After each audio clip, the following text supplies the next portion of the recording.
want to remark that we're wearing Canadian tuxedos. So Oh, yeah, oh yes, yeah. The double denim. There's a band in the UK called Status Quo, which I'm a big fan. Very uncool band. Yeah. And I say, yeah, I like the double denim look. But yeah. Now, what I want to know is, you went from the other side of the door to 47 meters down to The Strangers 2. I mean, this is all completely different. Why did you want to do this project? I just finished 47, which has been a very tough movie to do. And then the producers passed me the script to this and said, are you interested? And I was a big fan of the first one.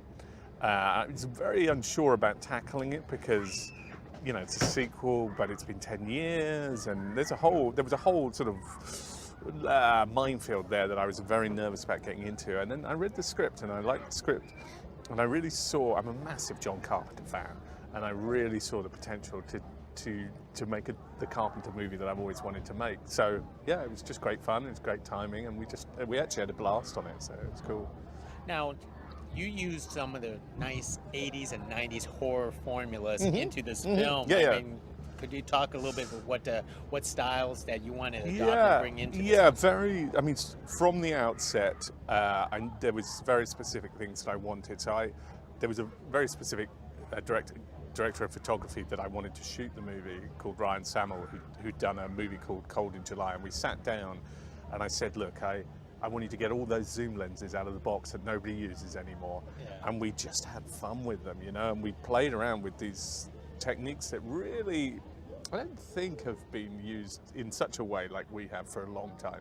And we just had fun, and he's a master of like the split diopter, which is two things in focus at the same time. And we played around with that, and the whole lighting had the feel of the fog, and then and I just had references to Christine in there, and then with the music I went full on John Carpenter as well, so it was great fun.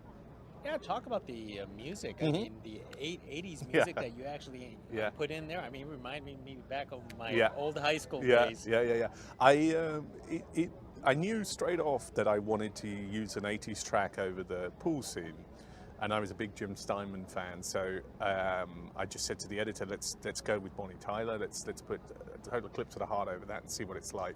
And we cut the scene together, and it just worked, and it just brought the whole scene just amazingly to life. And then, because I'm a massive fan of Christine, I was like, I really wanted that truck to have a character. And in Christine, the car was always playing rock and roll music out of it, and I was like, do you know what? Let's try playing music. And to start with, we tried like rock and roll music or western, the sort of hillbilly music kind of stuff, sort of bit of.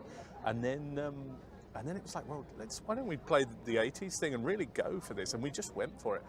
And I had the most amount of fun digging out tracks from my childhood, finding new tracks that I'd not heard of.